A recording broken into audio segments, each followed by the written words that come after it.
বিশেষ কিছু তথ্যাবলী আসুন সবে জানি জানি।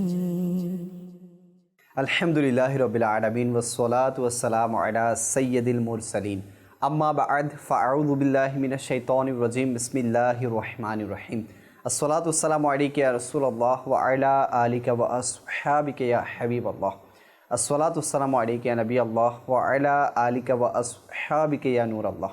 দর্শক, উপস্থিত হয়েছি মাদানী চ্যানেলের প্রোগ্রাম নিয়ে, যার নাম হচ্ছে বিশেষ কিছু তথ্যাবলী। আপনারা যে যেখান থেকে আমাদের সাথে অংশগ্রহণ করেছেন আপনাদের সবাইকে জানাচ্ছি অসংখ্য মোবারকবাদ। আসুন আমরা দরুদে পাকের একটি ফজিলত শুরুতে শুনে নেই। নবী পাক আলাইহিস সালাতু সালামের ফরমান, যে ব্যক্তি আমার উপর দৈনিক 500 বার দরুদ শরীফ পাঠ করলো তার অভাব অর্থাৎ দারিদ্রতা দূর হয়ে যাবে। তো আমাদের উচিত, যাদের দারিদ্রতা ঘিরে বসেছে, গরিবী হাল আমাদের চলে এসেছে, তো আমাদের উচিত যাতে করে আমরা নবী করিম সাল্লাল্লাহু আলাইহি ওয়াসাল্লামের উপর বেশি থেকে বেশি পরিমাণে দরুদ শরীফ পড়ে আমাদের এই অবস্থা থেকে পরিত্রাণ পাওয়া। আল্লাহ করিম আমাদের সবাইকে দরুদে পাক পড়ার সেই মন মানসিকতা, সেই আগ্রহ সৃষ্টি করার তৌফিক দান করুক। আসুন একবার বা বুলন্দ আওয়াজে দরুদে পাক পাঠ করি। সল্লু আলাল হাবিব সাল্লাল্লাহু আলা মুহাম্মদ সাল্লাল্লাহু আলাইহি ওয়াসাল্লাম। দর্শক, আপনারা জানেন যে এই প্রোগ্রামটিতে 4টি সেগমেন্ট থাকে। তো আসুন আমরা আমাদের প্রথম সেগমেন্টের দিকে যাই, যার নাম হচ্ছে আম্বিয়া কিরাম আলাইহিমুসসালামের জীবনী। বিশেষ কিছু তথ্যাবলী আসুন সবে জানি জানি। দর্শক, আজকে যে নবীর ব্যাপারে আলোচনা শুনব তিনি হচ্ছেন হজরত দানিয়াল আলাইহিস সালাম। তিনি বনি ইসরায়েলের আম্বিয়া ছিলেন। যখন বখত নসর হামলা করে বনি ইসরায়েলিদের কয়েদ করেছিল, হত্যা করেছিল, তখন তিনি আলাইহিস সালামও বন্দী হয়েছিলেন। আর তার তবলিগ ও নসিহত বনি ইসরায়েল নিজের বদ আমলি দূর করেছিল। অর্থাৎ ওনাকে যখন বখত নসররা বন্দি করেছিলেন, তো উনি যে তবলিগ করার জন্য আল্লাহ পাকের পক্ষ থেকে এসেছেন, তবলিগ এবং নসিহতের মাধ্যমে বনি ইসরায়েলিদের যে বদ আমলিগুলো ছিল, আল্লাহ পাকের নাফরমানি যেগুলো ছিল, সেগুলো দূর হয়ে গিয়েছিল। কোরআনে পাকে ওনার বিস্তারিত কোনো আলোচনা আসেনি, তবে হাদিসে পাকে হজরত দানিয়াল আলাইহিস সালামের ব্যাপারে সংক্ষিপ্ত বর্ণনা পাওয়া যায়। হজরত দানিয়াল আলাইহিস সালাম এর নাম হচ্ছে দানিয়াল। হজরত আবু হুরাইরা রাদিয়াল্লাহু তাআলা আনহু, হজরত আবু মুসা আশআরি রহমতুল্লাহি তাআলা আলাইহি থেকে বর্ণনা করেন। হজরত আবু মুসা আশআরি রহমতুল্লাহি তাআলা আলাইহি হজরত দানিয়াল আলাইহিস সালামের হাতে পাওয়া আংটি সম্পর্কে তার শহরের ওলামাগণের নিকট জানতে চাইলেন। ওলামাগণ বললেন, তিনি যে শহরে জন্ম লাভ করেছিলেন সে শহরের বাদশাকে গণকরা বলল যে, আপনার শহরে আজ রাতে যে ছেলেটি জন্মগ্রহণ করবে সে আপনার বাদশাহী ধ্বংস করে দিবে।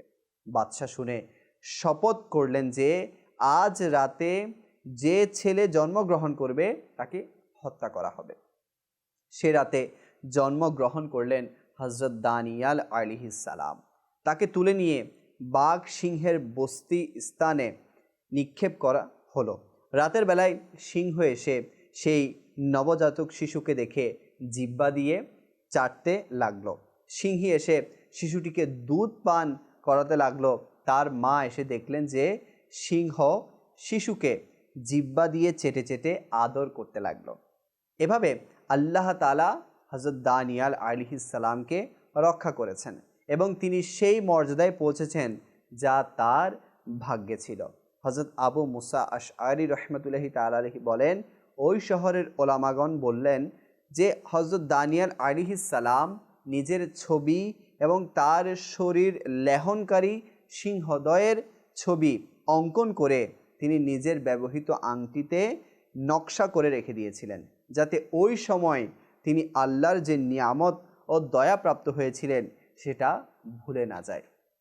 আব্দুর রহমান ইবনে আবিজ জানাদ তার পিতা থেকে বর্ণনা করেন, আমি আবু মুসা আশআরি রহমতুল্লাহি তাআলা আলাইহির পুত্র আবু বুরদাহ রহমতুল্লাহি তাআলা আলাইহির হাতে একটি আংটি দেখেছি, যার মধ্যে অঙ্কিত ছিল দুটি সিংহ। একজন ব্যক্তির শরীর লেহন করছে। আবু বুরদা বলেন, এই আংটিটি সেই মৃত ব্যক্তির যার শহরের লোকদের ধারণা মতে তিনি হলেন দানিয়াল আলাইহিস সালাম। আমার পিতা আবু মুসা আশআরি রাহমাতুল্লাহি তাআলা আলাইহি তাকে দাফন করার সময় তার হাত থেকে এই আংটিটি নিয়েছিলেন। আসুন এখন আমরা জানি যে দানিয়াল আলাইহিস সালাম এবং বখতে নাসরের মধ্যে কি সিচুয়েশন ছিল। বখতে নাসর বাইতুল মুকাদ্দাস যেটি ছিল, যেটা আমাদের প্রথম কিবলা বলা হয়, তো সেটাকে ধ্বংস করার পর বাবেল শহরে ফিরে আসলো। কারা? বখতে নাসর।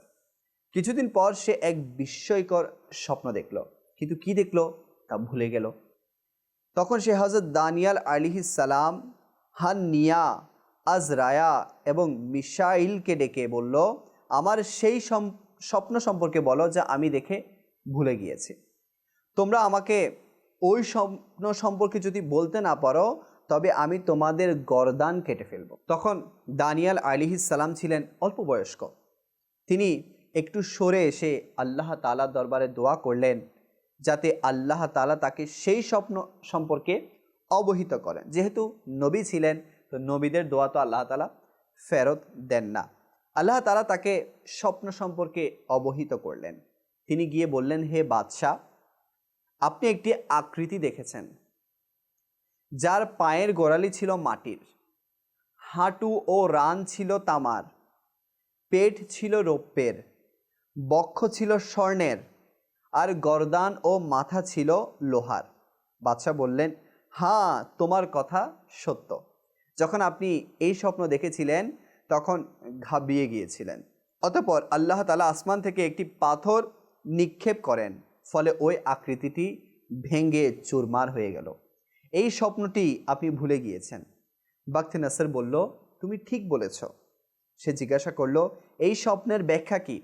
তিনি বললেন, আপনাকে পৃথিবীর প্রতাপশালী বাদশাদের রাজত্বের নমুনা দেখানো হয়েছে। কারো রাজত্ব ছিল দুর্বল, কারো রাজত্ব ছিল সৌন্দর্যমণ্ডিত, আর কারো রাজত্ব ছিল মজবুত সুদৃঢ়। মাটির দুর্বলের আলামত তামা মাটির চেয়ে মজবুত, তারপর তামার চেয়ে রৌপ্য সুন্দর, এরপর স্বর্ণ রৌপ্যের চেয়ে অধিক সুন্দর, অতঃপর লোহা হলো আপনার রাজত্বের নমুনা, কেননা তা পূর্বের সকল রাজত্বের চেয়ে বেশি কঠিন।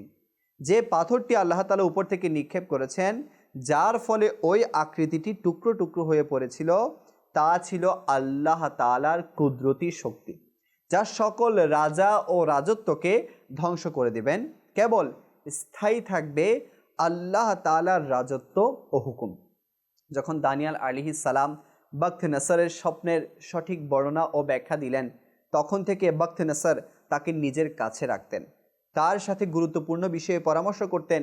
কিন্তু বাদশার দরবারের অন্যান্যরা হযরত দানিয়াল আলাইহিস সালামকে হিংসা করতে লাগলো। তারা সর্বদা চেষ্টা করত তাকে শত্রু বানিয়ে দিতে বাদশার। তার বিরুদ্ধে মিথ্যা রটনা করে বাদশাকে তার শত্রুও বানিয়ে দিল। বাদশাহ তার জন্য গর্ত খনন করার নির্দেশ দিলেন। তারপর সেই গর্তে দানিয়াল আলাইহিস সালাম তার মোট 6 জনকে, তো উনি সহ মোট 6 জনকে নিক্ষেপ করলেন, সাথে কিছু হিংস্র জন্তুও গর্তে ছেড়ে দিলেন। বাদশার সাঙ্গপাঙ্গরা বলল, চলো এবার আমরা পানাহার করে আসি। তারা পানাহার করে যখন তামাশা দেখতে আসলো, দেখলো তারা গর্তের এক পাশে বসে রইলেন আর হিংস্র জন্তুগুলো তাদের পাশে বসে রইল। তাদেরকে একটি আঁচড় পর্যন্ত দেয়নি। হযরত আব্দুল্লাহ ইবনে আবি হুজাইল থেকে বর্ণনা রয়েছে যে বখতে নাসর দুটি সিংহ লালন পালন করে রেখেছিল একটি গর্তে। হযরত দানিয়াল আলাইহিস সালামকে বন্দি করে যখন আনা হলো, তখন ওই গর্তে সিংহদ্বয়ের মুখে তাকে নিক্ষেপ করা হলো, কিন্তু সিংহদ্বয় তাকে কিছুই করলো না। তিনি দীর্ঘক্ষণ পর্যন্ত ওই গর্তে ছিলেন। তিনি যখন ক্ষুধার্ত হলেন, আল্লাহ তাআলা সিরিয়ায় অবস্থানরত হযরত আরমিয়া আলাইহিস সালামকে ওহির মাধ্যমে জানিয়ে দিলেন যে দানিয়ালের জন্য খাবারের ব্যবস্থা করো। তিনি বললেন, হে পরওয়ারদিগার, আমি আছি বাইতুল মুকাদ্দাসে, বর্তমানে দানিয়াল আলাইহিস সালাম আছে ইরাকের বাবেল শহরে। আল্লাহ তাআলা ওহি পাঠালেন, আমি যা আদেশ দিয়েছি তুমি তা তৈরি করো। আমি একটি বস্তুকে আদেশ করব যা তোমাকে এবং তোমার তৈরিকৃত খাবার সহ তুলে নিয়ে বাবেলে পৌঁছে দেবে। হযরত আরমিয়া আলাইহিস সালাম খাবার তৈরি করলেন। আল্লাহ তাআলা এক ফেরেশতাকে হুকুম দিলেন, ফেরেশতা আরমিয়া আলাইহিস সালাম ও তার তৈরি খাবার সহ মুহূর্তের মধ্যে হযরত দানিয়েল আলাইহিস সালামের নিকট পৌঁছিয়ে দিলেন। হঠাৎ করে আরমিয়া আলাইহিস সালাম নিজেকে ওই গর্তের পাশে দেখতে পেলেন। হযরত দানিয়েল আলাইহিস সালাম বললেন, আপনি কে? উত্তরে তিনি বললেন, আমি আরমিয়া। দানিয়েল আলাইহিস সালাম জিজ্ঞাসা করলেন, কেন এসেছেন? তিনি বললেন, আমাকে আপনার প্রভুই পাঠিয়েছেন আপনার জন্য খাবার নিয়ে। তিনি জিজ্ঞেস করলেন, আমার প্রভু কি আমাকে স্মরণ করেছেন? আরমিয়া আলাইহিস সালাম বললেন, হ্যাঁ। তখন দানিয়েল আলাইহিস সালাম এই দোয়া পাঠ করলেন, যার সারাংশ কিছুটা এরকম: সমস্ত প্রশংসা আল্লাহর জন্যই, যিনি সেই ব্যক্তিকে ভুলে না যেই তাকে স্মরণ করে। সমস্ত প্রশংসা আল্লাহর জন্য, যিনি তার প্রতি আশাবাদীকে জবাব প্রদান করেন। সমস্ত প্রশংসা আল্লাহর জন্য, যার উপর ভরসাকারীকে যিনি অন্য কারো দিকে মুখাপেক্ষী করেন না। সমস্ত প্রশংসা আল্লাহর জন্য, যিনি নেক কাজের উত্তম প্রতিদান দান করেন। সমস্ত প্রশংসা আল্লাহর জন্য, যিনি ধৈর্যের প্রতিদান জান্নাত দিয়ে প্রদান করেন। সমস্ত প্রশংসা আল্লাহর জন্য, যিনি মুসিবতের পরে আমাদের ক্ষতিগ্রস্ত হওয়া থেকে রক্ষা করেন। সমস্ত প্রশংসা আল্লাহর জন্য, যিনি বিশ্বস্ত যখন আমাদের আমলের কারণে আমরা খারাপ ধারণা করি। সমস্ত প্রশংসা আল্লাহর জন্য, যিনি তখনও আমাদের জন্য একমাত্র ভরসা হয় যখন আমাদের সমস্ত প্রচেষ্টা বিফল হয়। বর্ণিত আছে, হযরত দানিয়েল আলাইহিস সালামকে একটি গভীর কূপে নিক্ষেপ করা হয়। জঙ্গলের হিংস্র জীবজন্তু এসে লেজ নেড়ে নেড়ে অতি আদরের সাথে তার শরীর চাটতে লাগলো। এই অবস্থায় আল্লাহ তাআলার এক ফেরেশতা এসে বলল, হে দানিয়াল, হে দানিয়াল, এভাবে ডাকতে লাগলো। তিনি উত্তরে বললেন, আপনি কে? ফেরেশতা জবাব দিল, আমি আপনার প্রতিপালকের ফেরেশতা, প্রেরিত ফেরেশতা। তিনি আমাকে আপনার খিদমতে খাবার নিয়ে প্রেরণ করেছেন। তখন তিনি উপরে উল্লেখিত যে আমি দোয়াটা আপনাদেরকে পড়ে শুনিয়েছি তা পাঠ করলেন। তো এখান থেকে যে মাদানী ফুল আমরা পাই সেটি হচ্ছে, যারা আল্লাহ পাকের সত্যিকার অর্থে আম্বিয়ে কিরামের চাইতে নেককার, পরহেজগার, আল্লাহ পাকের খাঁটি যে বান্দা, এগুলো আম্বিয়ে কিরামের চাইতে বেশি কেউ নয়। তো আম্বিয়ে কিরাম যদি এগুলো দেখিয়ে আমাদেরকে শিক্ষা দিয়েছে যে যখনই কেউ আল্লাহ পাকের নেক বান্দাদেরকে মুসিবতে ফেলার চেষ্টা করে, আল্লাহ পাকের বান্দাদেরকে কষ্ট দেওয়ার চেষ্টা করে, আল্লাহ পাক গায়েব থেকে, অদৃশ্য থেকে তাকে সাহায্য করে থাকে। তো আম্বিয়া কিরাম আলাইহিমুস সালামদের জীবনীতেও এটা পাওয়া যায় যে ওনাদেরকে অনেকে যারা মুশরিক, কাফির, যারা আল্লাহ পাকের নাফরমান, তারা কিন্তু নবীদের উপর অনেক ধরনের অত্যাচার করেছিল, কিন্তু তারা শেষ পর্যন্ত ধ্বংস হয়ে গিয়েছে। আম্বিয়া কিরামকে আল্লাহ পাক গায়েব থেকে মদত করেছে। আসুন আমরা শুনি যে দানিয়েল আলাইহিস সালামের ওফাতের পরবর্তী অবস্থা কেমন হয়েছিল। হযরত আবু বকর ইবনে আবিদ দুনিয়ার তার গ্রন্থ আহকামুল কুবুরে আবুল আশয়াস আহমারি থেকে বর্ণনা করেন, রাসূল করিম সাল্লাল্লাহু আলাইহি ওয়াসাল্লাম ইরশাদ করেন, হযরত দানিয়েল আলাইহিস সালাম আল্লাহর দরবারে ফরিয়াদ করেছিল যে, হে আমার আল্লাহ, আমাকে যেন, দেখুন আমরা কতই সৌভাগ্যবান, খুদ আল্লাহ পাকের অন্য নবী আল্লাহ পাকের কাছে দোয়া করেছিল, আমাকে যেন উম্মতে মুহাম্মদীর কোনো লোকে দাফন করেন। আল্লাহু আকবার। অর্থাৎ আমার নবীর কোনো উম্মত যাতে হযরত দানিয়েল আলাইহিস সালামকে দাফন করেন। হযরত আবু মুসা আশআরী রাহমাতুল্লাহি তাআলা আলাইহি যখন তাস্তার বিজয় করলেন, তখন তিনি সেখানে একটি সিন্দুক পেলেন, যার মধ্যে হযরত দানিয়েল নবীর লাশ মোবারক ছিল। রাসূল সাল্লাল্লাহু আলাইহি ওয়াসাল্লাম ইরশাদ করেছিলেন, যে ব্যক্তি দানিয়েল আলাইহিস সালামের সংবাদ দিবে তাকে জান্নাতের সুসংবাদ দাও। সুবহানাল্লাহ। যে ব্যক্তি হযরত দানিয়েল আলাইহিস সালামের লাশ মোবারক শনাক্ত করেছিল তার নাম ছিল হারকুস। হযরত আবু মুসা আশআরী রাদিয়াল্লাহু তাআলা আনহু হযরত দানিয়েল আলাইহিস সালামের লাশ মোবারক সম্পর্কে হযরত ওমর রাদিয়াল্লাহু তাআলা আনহুকে চিঠি লিখে অবহিত করলেন। হযরত ওমর রাদিয়াল্লাহু তাআলা আনহু চিঠির উত্তর পাঠিয়ে বললেন, হযরত দানিয়েল আলাইহিস সালামের লাশকে দাফন করে দিন আর হারকুসকে আমার নিকট পাঠিয়ে দিন, কারণ নবী করিম সাল্লাল্লাহু আলাইহি ওয়াসাল্লাম তাকে জান্নাতের সুসংবাদ দিয়েছিলেন। তো এভাবেই যখন হযরত দানিয়েল আলাইহিস সালাম উনি ফরিয়াদ করেছিলেন রব তাআলার দরবারে যে আমাকে যাতে আমার শেষ কীর্ত যাতে উম্মতে মুহাম্মদীর পক্ষ থেকে কেউ একজন করে, তো ওনার ফরিয়াদও কবুল হলো, আর আমার আকা করিম সাল্লাল্লাহু আলাইহি ওয়াসাল্লামের উম্মত থেকে একজন ওনার দাফনও করালেন। তো আমরা কতই না সৌভাগ্যবান। এখান থেকে এটাই বোঝা যায় যে আমরা কত সৌভাগ্যবান যে আমরা আমার নবীর উম্মতের মধ্যে শামিল হয়েছি, আমরা আমার নবীর উম্মত হিসেবে দুনিয়াতে এসেছি। তো আমাদের জন্য কতই না নিয়ামত রেখে দেওয়া হয়েছে, কাল কিয়ামতের দিন দেখানো হবে, দেয়া হবে। তো আল্লাহ করিম আমাদের সবাইকে সমস্ত আম্বিয়া কিরামদের ইজ্জত করার, ওনাদের সম্মান দেওয়ার, ওনাদের ব্যাপারে আদবের সহকারে কথা বলার, বিল খুসুস বিশেষ করে আমার নবী করিম সাল্লাল্লাহু আলাইহি ওয়াসাল্লামকে সম্মান করার আল্লাহ পাক আমাদের সবাইকে তৌফিক দান করুক, এবং আমরা আম্বিয়া কিরামের যে জীবনীগুলো শুনে থাকি সেখান থেকেও আমাদেরকে শিক্ষা গ্রহণের তৌফিক দান করুক। আসুন আমরা আমাদের দ্বিতীয় সেগমেন্টের দিকে যাই, যার নাম হচ্ছে স্বাস্থ্য পরামর্শ, হেলথ টিপ। বিশেষ কিছু তথ্যাবলী আসুন সবে জানি জানি। আসুন আমরা আমাদের দ্বিতীয় সেগমেন্ট শুরু করি, যার নাম হচ্ছে স্বাস্থ্য পরামর্শ, হেলথ টিপ। আজকে আমরা আলোচনা করব স্বাভাবিক জীবনযাপন নিয়ে, ন্যাচারাল ওয়ে অফ লাইফ।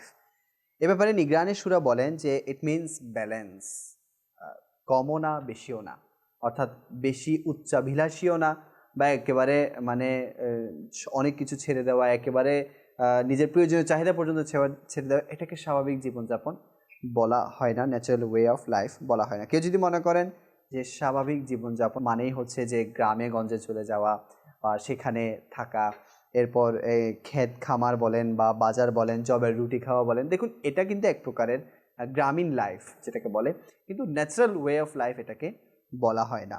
বর্তমান যুগে আমরা অনেক টেকনোলজি পেয়েছি না, তো এগুলো আমাদের কাছে এসেছে, আর of course they are for our benefit, এগুলো এসেছে আমাদের বেনিফিটের জন্য, আমাদের লাভের জন্য। তো এর মধ্যে মোবাইল ফোন ধরে নেওয়া যাক, বা বিভিন্ন ধরনের ইকুইপমেন্টস নিউ এগুলো ধরে নেওয়া যাক। তো এগুলোর সাথে খাপ খাওয়াইয়ে চলা এবং এগুলোকে ইউজ করে বেশি উঁচুতে না যাওয়া, অর্থাৎ বেশি ক্ষতির দিকে না যাওয়া, এগুলোর মাধ্যমে নিজেকে ক্ষতির মধ্যে ফেলা, এটাকে ন্যাচারাল ওয়ে অফ লাইফ বলে না। যেমন এখন একবিংশ শতাব্দীর যুগ, তো এই যুগে যে যে জিনিস আমাদের আশেপাশে আছে এগুলোর সাথে তাল মিলিয়ে নিজের যে প্রয়োজনীয় চাহিদা এগুলো মেটানোর নাম, এগুলোর সাথে খাপ খেয়ে চলা, ব্যালেন্স করে চলা, এটার নামই হচ্ছে ন্যাচারাল ওয়ে অফ লাইফ। আর ন্যাচারাল ওয়ে অফ লাইফের মধ্যে আরেকটা বিষয় হচ্ছে বেশি পরিমাণে পায়ে হাঁটা।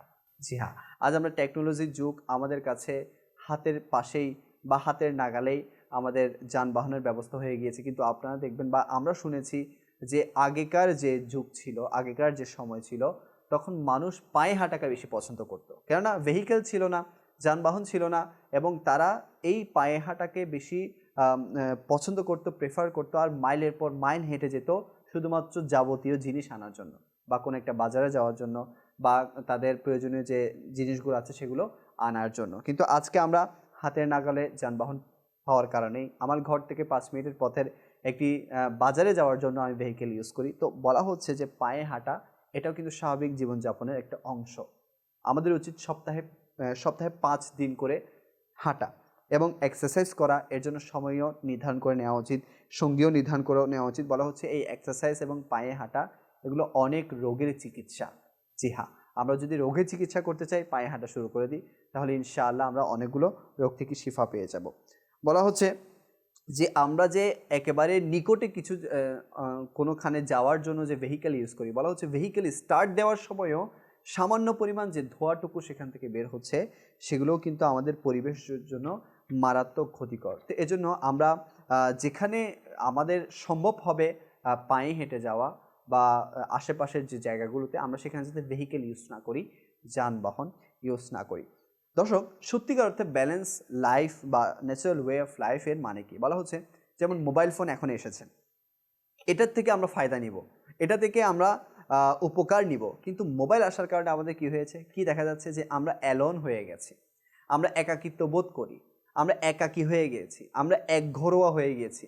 আগে আমরা বাই মাউথ আমাদের ফ্রেন্ডদের সাথে কি হতো, ইন্টারাকশন হতো, কিন্তু এখন দেখুন আমরা মোবাইল নিয়ে এত ব্যস্ত হয়ে গিয়েছি যে আমার ফ্যামিলি মেম্বারকে সময় দেওয়া, বন্ধুবান্ধবের সাথে গিয়ে কথা বলা, মানে এই জিনিসগুলো কেন জানি ছুটে গিয়েছে, এই জিনিসগুলো যাতে চলে গিয়েছে। তো ন্যাচারাল ওয়ে অফ লাইফ হচ্ছে আমি সবার সাথে মেলামেশা করব, আমি সবাইকে টাইম দিব, অর্থাৎ এমন টেকনোলজির মধ্যে এমন প্রভাবিত হয়ে না যাওয়া যে আমার আগের যে লাইফস্টাইল ছিল এগুলো থেকে দূরে সরিয়ে দেয়।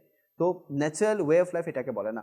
তো মোবাইল ফোন আসলো, এটার উপকারিতা নিব, কিন্তু এটার কারণে আমার বেসিক যে জিনিস সেগুলো থেকে জানতে আমি দূরে সরে যায়। যেমন ফাস্ট ফুড, এটাও কিন্তু এখন নতুন শতাব্দীর মধ্যে নানানভাবে আমাদের আশেপাশে দেখা যায়। তো এই ফাস্ট ফুডের কারণে আমরা ন্যাচারাল যে ফুডগুলো আছে আমরা সেগুলো থেকে দূরে সরে যাচ্ছি।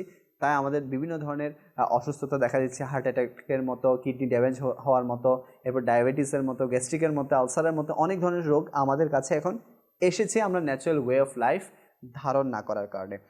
এরপর বলা হচ্ছে যে চেঞ্জিং, এটা যুগের পর যুগ আসবে, আজ এক ধরনের আগামী বছর আরেক ধরনের চেঞ্জিং। তো চেঞ্জিং আসবে, কিন্তু নিজেকে এর মধ্যে মানে খাপ খাওয়ায়ে নিজের যে ন্যাচারাল যে লাইফ এটাকে ধরে রাখতে হবে। এগুলোর সাথে নিজে এত বেশি পরিবর্তন হয়ে যাওয়া যে আমার যেটা বেসিক নিডস সেটা থেকে আমি সরে যাওয়া, এটা কিন্তু উচিত হবে না। বিশেষ করে এখন বাচ্চাদের যে ফিজিক্যাল অ্যাক্টিভিটি এটা কমে যাচ্ছে, যে নিউ টেকনোলজি আসছে এগুলো তাদেরকে ধরিয়ে দেওয়ার কারণে। তো তাদেরকে উচিত হবে যে তাদেরকে ফিজিক্যাল অ্যাক্টিভিটির দিকে মনোযোগী করা। তো আমাদেরকেও প্রাকৃতিক হতে হবে, আর্টিফিশিয়াল হাওয়া থেকে বিরত থাকতে হবে। তো আজকে শুনলাম যে ন্যাচারাল ওয়ে অফ লাইফ ধারণ করা। আল্লাহ তাআলা আমাদের সবাইকে স্বাভাবিক জীবনযাপন করার তৌফিক দান করুক। আসুন আমরা আমাদের তৃতীয় সেগমেন্টের দিকে যাই, যার নাম হচ্ছে কিতাবের বিবরণী। বিশেষ কিছু তথ্যাবলী আসুন সবে জানি জানি। দর্শক, আমরা চলে এসেছি আমাদের তৃতীয় সেগমেন্টের দিকে, যার নাম হচ্ছে কিতাবের বিবরণী। আজকে যে কিতাব সম্পর্কে জানবো তা আপনাদেরকে প্রথমে দেখিয়ে দেই। সেটি হচ্ছে ফয়জানে মেরাজ। মাশাআল্লাহ, খুব সুন্দর একটি কিতাব, ফয়জানে মেরাজ। আর মেরাজ আমরা জানি কোন ঘটনাকে মেরাজ বলা হয়।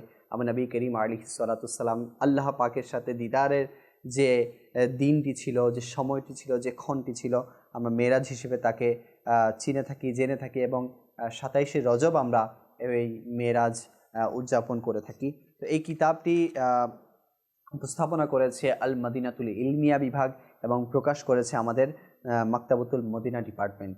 তো এই কিতাবের সর্বমোট যে পেজ সংখ্যা তা হচ্ছে 114, 114। তো এই কিতাবের মধ্যে বিশেষ করে মেরাজ সম্পর্কিত যে ঘটনাগুলো আছে বিস্তারিত আলোচনা এখানে এসেছে। আমি কিছু আপনাদের সামনে তুলে ধরার চেষ্টা করছি। আমরা সবাই জানি আমার নবী করিম সাল্লাল্লাহু আলাইহি ওয়াসাল্লাম দুনিয়া থেকে আল্লাহ পাকের সাথে দিদারের জন্য মেরাজে গিয়েছিলেন।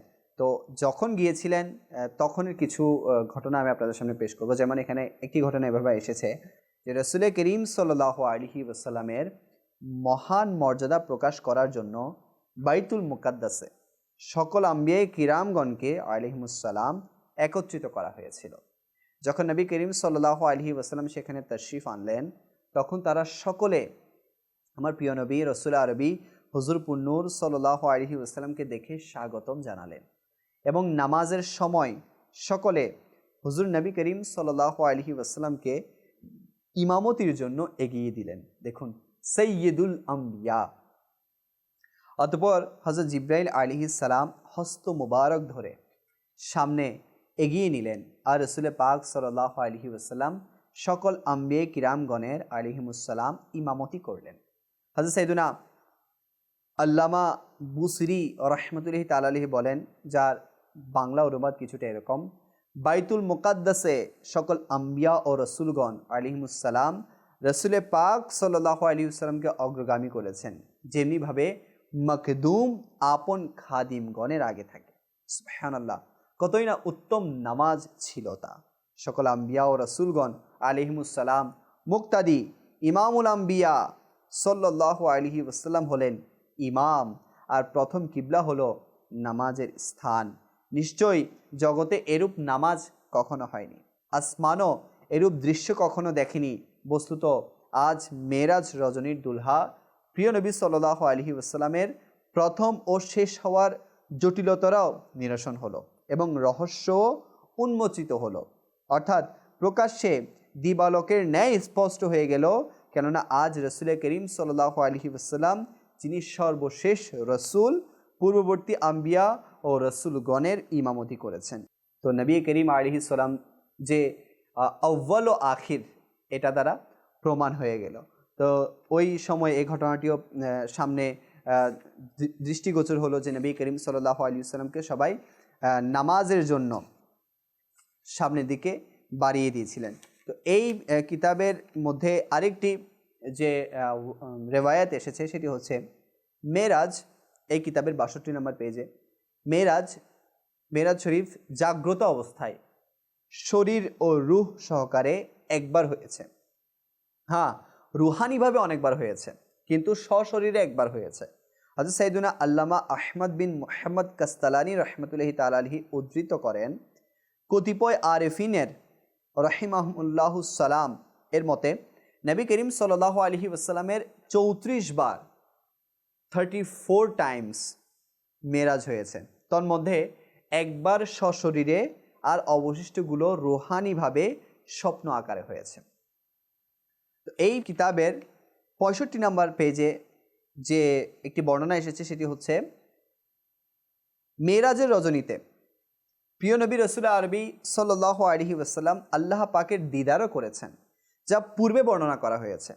মনে রাখবেন, দুনিয়ায় কপালের চোখে আল্লাহ পাকের দিদার শুধুমাত্র প্রিয় নবী হুজুর পুন্নুর সাল্লাল্লাহু আলাইহি ওয়াসাল্লামের জন্যই বিশেষায়িত, অন্য কারো হতে পারে না।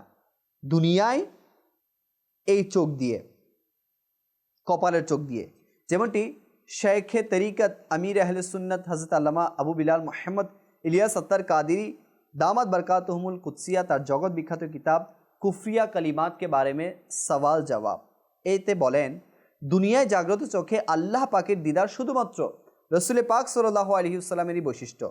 তাই যদি কেউ দুনিয়ায় জাগ্রত অবস্থায় আল্লাহ পাকের দেখা নিয়ে দাবি করে, তার উপর কুফরির হুকুম বর্তাবে। আর একটি মত এ সম্পর্কে পথভ্রষ্টতাও এসেছে। অতএব সৈয়দনা মোল্লা আলী কারি রহমতুল্লাহি তাআলা আলাইহি লিখেন, যদি কেউ বলে আমি আল্লাহ পাককে দুনিয়াতে নিজের চোখে দেখি, এরূপ বলা কুফরি। তিনি আরও লিখেন, যে ব্যক্তি নিজের জন্য আল্লাহ পাকের দিদারের দাবি করল এবং এই বিষয়টি একেবারে স্পষ্টভাবে করল, আর কোনো ব্যাখ্যার অবকাশ রাখল না, তবে তার এই আকীদা বাতিল এবং দাবি ভুল। সে পথভ্রষ্টতায় নিমজ্জিত এবং অপরকে পথভ্রষ্ট করেছে। হ্যাঁ, স্বপ্নে আল্লাহ পাকের দিদার হওয়া সম্ভব, যেমনটি বর্ণিত আছে আমাদের ইমামে আজম হযরত সাইয়্যিদুনা ইমাম আবু হানিফা রাহমাতুল্লাহি তাআলা স্বপ্নে 100 বার আল্লাহ পাকের দিদার লাভের সৌভাগ্য অর্জন করেছেন। এছাড়া আরও অনেক আল্লাহর ওলিরা, আল্লাহ তাআলার নেক বান্দারা স্বপ্নের মধ্যে আল্লাহ পাকের দিদার করেছেন। এটা আলাদা বিষয়, এটা সম্ভব, কিন্তু বাস্তবে নিজ কপালের চোখ দিয়ে জাগ্রত অবস্থায় শুধুমাত্র আমার নবী করিম সাল্লাল্লাহু আলাইহি ওয়াসাল্লাম আল্লাহ পাককে দেখেছেন। আল্লাহ পাক আমাদের সবাইকে শুদ্ধ আকীদা পোষণ করার তৌফিক দান করুক। আল্লাহ পাক আমাদের সবাইকে শবে মেরাজ এটাকেও ধুমধামের সাথে নেকির মাধ্যমে, ইবাদতের মাধ্যমে, তিলাওয়াতের মাধ্যমে আমাদেরকে উদযাপন করার তৌফিক দান করুক। তো এজন্য আপনারা ফয়জানে মিরাজ এই কিতাবটি অধ্যয়ন করবেন, সংগ্রহ করবেন। এটি আমাদের ওয়েবসাইট www.dawatislami.net থেকেও সংগ্রহ করতে পারবেন, বা হার্ড কপি আমাদের মাকতাবুতুল মদিনা থেকেও সংগ্রহ করতে পারবেন। আসুন আমরা আমাদের লাস্ট অ্যান্ড ফোর্থ সেগমেন্টের দিকে যাই, যার নাম হচ্ছে সফট স্কিল, আচরণ বিষয়ক দক্ষতা। বিশেষ কিছু তথ্যাবলী আসুন সবে জানি। দর্শক, এখন শুরু করছে আমাদের লাস্ট অ্যান্ড ফোর্থ সেগমেন্ট, যার নাম হচ্ছে আচরণ সংশ্লিষ্ট দক্ষতা বা সফট স্কিল। আজকে আমরা আলোচনা করব ক্রাইসিস ম্যানেজমেন্ট। আমাদের মাঝে যে ক্রাইসিসগুলো আসে সেগুলোকে কীভাবে ম্যানেজ করব আমরা। বলা হয়ে থাকে, যখন কোনো মুশকিল, বিপদ বা প্রবলেমস দরজার মধ্যে নক করে, ভয় পাবেন না, কেননা অধিকাংশ সফলতা বা সাকসেস মুশকিলের পোশাক পরেই আসে। জি হ্যাঁ, আমাদের কাছে যখন কোনো বিপদ চলে আসে, প্রবলেম চলে আসে, ক্রাইসিস চলে আসে, আমরা সেগুলোকে ওভারকাম করার মাধ্যমেই কিন্তু কামিয়াবকে পাবো। কেননা কামিয়াব এর পেছনেই থাকে। যে বিপদকে পার করতে পারলো, বিপদকে অতিক্রম করতে পারলো, সেই কিন্তু সফলতার দ্বারপ্রান্তে পৌঁছলো। ক্রাইসিস মিনস কি? বলা হচ্ছে it means a time of intense difficulty. এটা এমন একটা সময়, বিপদ, ওই সময়ের বিপদটা এমন যে এটা থেকে বাঁচার জন্য, এটা থেকে অতিক্রম করার জন্য আমাদেরকে চুজ করতে হয়, সিদ্ধান্ত নিতে হয় যে আমি এখন কি করব। এমন একটা সময় আমাদেরকে পড়তে হয়। ক্রাইসিস মিন হচ্ছে এটা। দেখুন, আমাদের মাঝে এখন কিন্তু হরেক রকমের প্ল্যানিং আছে।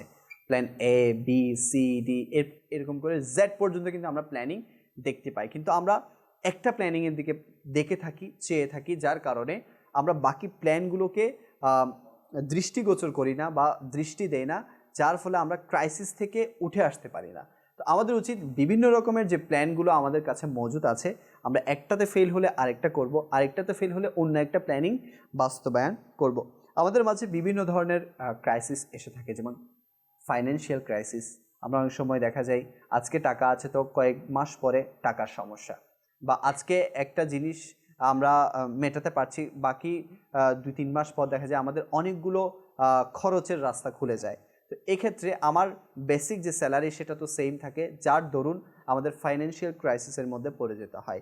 এরপর ফিজিক্যাল ক্রাইসিস, আমাদের রোগ বিমারি এগুলো থাকেই, রোগ বালাই এগুলো মানুষের সাথে থাকেই। কেননা অসুস্থতা এমন একটা জিনিস যে এটা সবার হয়, সামান্য জ্বর সর্দি কাশি এগুলো হলেও অনেক সময় ফিজিক্যাল ক্রাইসিসের মধ্যে আমরা পড়ে যাই। এছাড়া ন্যাচারাল ক্রাইসিস, যেমন অনেক সময় তুফান হয়, বৃষ্টি হয়, ঝড় হয়, বন্যা হয়, জলোচ্ছ্বাস হয়, ঘূর্ণিঝড় হয়। এর ফলে অনেক সময় দেখা যায় অনেকের ঘর ভেঙে যায়, অনেকের ঘরে পানি চলে আসে, অনেকের ছাদের ফুটো হয়ে যায়, টিন ফুটো হয়ে যায়, তো গাছপালা এগুলো ধ্বংস হয়ে যায়, গরু ছাগল মারা যায়। তো অনেক সময় ন্যাচারাল ক্রাইসিসও আমাদের মাঝে চলে আসে। তো এই যে ক্রাইসিসগুলো, এগুলোতে কিভাবে ম্যানেজ আমাকে করতে হবে সেটা কিন্তু আমাকে জানতে হবে, বা প্রি প্ল্যান আমাকে করতে হবে, যাতে করে আমি এগুলোকে ওভারকাম করতে পারি। ক্রাইসিস ম্যানেজমেন্ট মানেই হচ্ছে এটা, যে আমার কাছে ক্রাইসিস আসবে। এটা দেখুন, আমাদের কাছে বিপদ আসবেই। মানুষ একটা স্বাভাবিক জীবনের বা অর্থাৎ প্রতিদিন এক নিয়মে চলতে পারে না। হ্যাঁ, প্রতিদিন যদি এক নিয়মে চলে তাহলে কিন্তু দুনিয়াটা এরকম থাকতো না, অর্থাৎ দুনিয়ার একটা যে সিস্টেম এটা কিন্তু ডিস্টার্ব হয়ে যেত। তো মানুষের জীবনও একরকম চলে না, মাঝে মধ্যে কিন্তু জোয়ার ভাটা আসেই। তো এজন্য আর একটা জিনিস হচ্ছে, যখন মুসিবত বা বিপদ বা ক্রাইসিস আসে তখন কিন্তু মানুষের ব্রেন চিন্তা করা শুরু করে। কেননা আপনার যদি প্রতিদিনই একটা নিয়মের মধ্যে চলে তাহলে তো আপনি মাথায় ঢুকিয়ে নিয়েছেন যে আমাকে সকালে ঘুম থেকে ওঠার পর কী করতে হবে, বিকেলে কী করতে হবে, সন্ধ্যায় কী করতে হবে, রাতে আবার ঘুমাতে হবে। তো হঠাৎ যদি কখনো কোনো একটা বিপদ চলে আসে তখন কিন্তু আমাদের ব্রেন চিন্তা করা শুরু করে যে এখন আমি কি করব।